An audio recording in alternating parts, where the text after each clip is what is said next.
स्वागत है आपका आपके अपनी चैनल वेकअप पे। इस चैनल पे नैतिक सीख देने वाली मज़ेदार कहानियाँ मिलती हैं। अगर आप इस चैनल पर पहली बार आए हैं तो इस चैनल को सब्सक्राइब कर लीजिए और हाँ, अगर वीडियो अच्छी लगे तो कमेंट और लाइक ज़रूर करें। तो शुरू करते हैं आज की कहानी। बहुत समय पहले की बात है, एक छोटा सा नगर हुआ करता था जिसका नाम था सूर्य नगर। यह नगर आकार में भले ही छोटा था, लेकिन वहाँ रहने वाले लोग बहुत दयालु और सहृदय थे। इसी नगर में 4 घनिष्ठ मित्र रहते थे। उनमें एक राजकुमार था जिसका नाम था विवेक, दूसरा था राजा के मुख्य सलाहकार का पुत्र नीरज, तीसरा था एक बड़े व्यापारी का पुत्र सूरज और चौथा साधारण किसान का पुत्र धर्म। चारों की उम्र लगभग समान थी और उनके बीच गहरा तालमेल था। वे हमेशा साथ रहते, साथ खेलते, साथ खाते पीते और हंसी मजाक में दिन बिता देते। एक दिन धर्म के पिता काशी ने अपने बेटे से कहा, बेटा, तुम्हारे दोस्त बड़े घरों के हैं, वे धनवान हैं और हमारे पास कुछ भी नहीं है। धरती और आकाश का कोई मेल नहीं होता। तुम्हें उनके साथ रहने का कोई फायदा नहीं। धर्म ने गंभीरता से उत्तर दिया, पिताजी, मेरे दोस्त मेरे लिए परिवार जैसे हैं। धन और संपत्ति मेरे लिए महत्वपूर्ण नहीं है, बल्कि दोस्ती और प्रेम है। अगर आपने मुझसे उनका साथ छोड़ने को कहा तो मैं यह घर छोड़ दूंगा, लेकिन अपने दोस्तों का साथ कभी नहीं छोड़ सकता। काशी यह सुनकर बहुत क्रोधित हो गया। उसने आवेश में आकर धर्म से कहा, अगर ऐसा है तो इसी वक्त घर छोड़ दो। धर्म ने पिता की बात का सम्मान करते हुए घर छोड़ दिया और अपने दोस्तों के पास चला गया। उसने उन्हें सारी स्थिति बताई। विवेक, नीरज और सूरज ने उसकी बात सुनकर सोचा और तय किया कि वे सभी अपने अपने घर छोड़ देंगे और एक नई जिंदगी शुरू करेंगे। इस निर्णय के साथ सभी अपने अपने परिवार से विदा लेकर जंगल की ओर निकल पड़े। चलते चलते शाम हो चुकी थी और सूरज पश्चिम में छिप चुका था और धीरे धीरे रात का अंधेरा पूरे जंगल में फैल गया।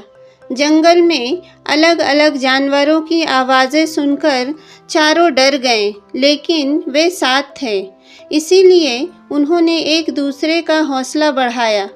भूख से तड़पते हुए धर्म ने देखा कि एक पेड़ के नीचे बहुत सारे जुगनू चमक रहे हैं।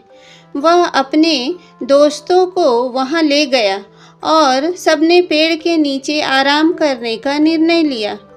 तीनों दोस्तों ने थकावट के कारण जल्दी से नींद ले ली, लेकिन धर्म जागता रहा। उसने भगवान से प्रार्थना की, हे भगवान, मेरी मदद कर, मेरे दोस्त भूखे हैं और हमें भोजन की आवश्यकता है।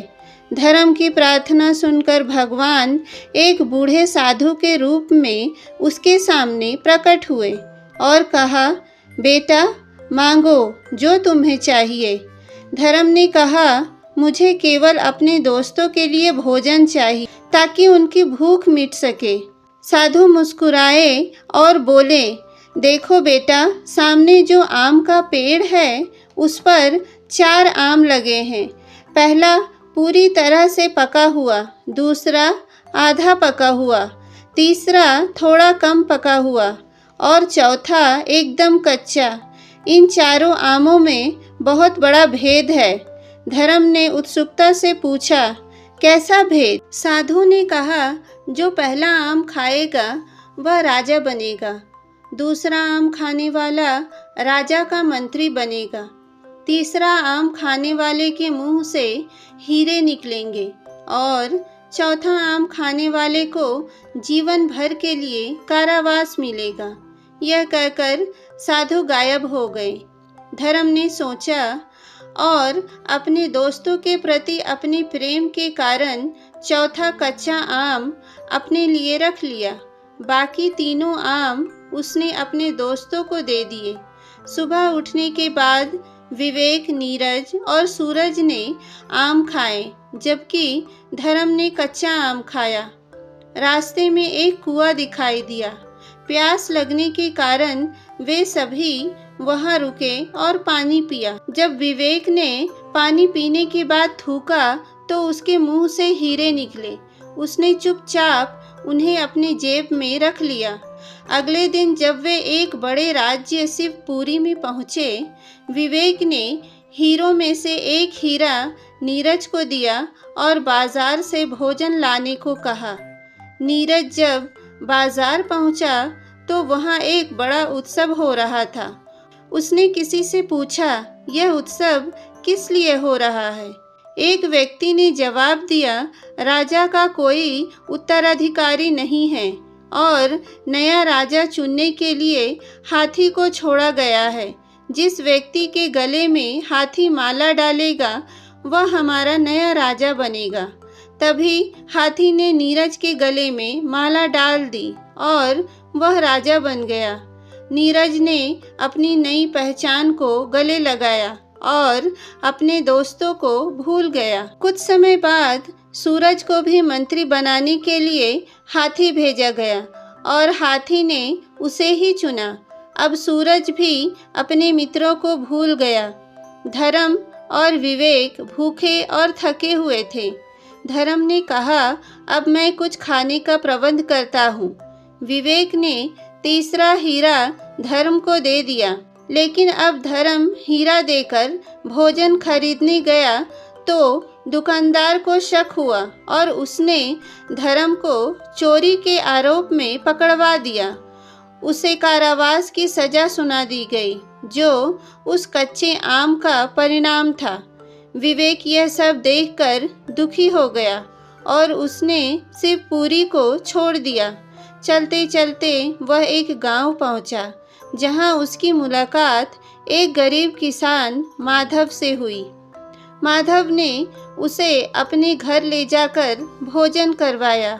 अगले दिन विवेक ने फिर से हीरे निकाले और माधव को दे दिए, जिससे वह फिर से धनी हो गया।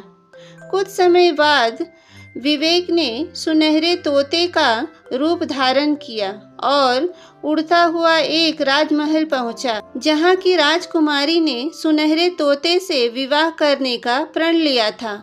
राजकुमारी ने तोते से विवाह किया और विवाह के तुरंत बाद विवेक फिर से राजकुमार बन गया। अब वह शिवपुरी लौट आया और अपने दोस्तों को फिर से एकजुट किया। सबने अपनी अपनी संपत्ति को बराबर बांट लिया और खुशी खुशी अपने अपने परिवार के साथ जीवन व्यतीत करने लगे। दोस्तों, उम्मीद है आज की कहानी आपको पसंद आई होगी। अगर पसंद आए तो इस वीडियो को लाइक, शेयर और कमेंट ज़रूर करें और ज़्यादा से ज़्यादा सब्सक्राइब करें, जिससे कि आगे आने वाली नई नई वीडियो की नोटिफिकेशन आपको मिलती रहे। धन्यवाद।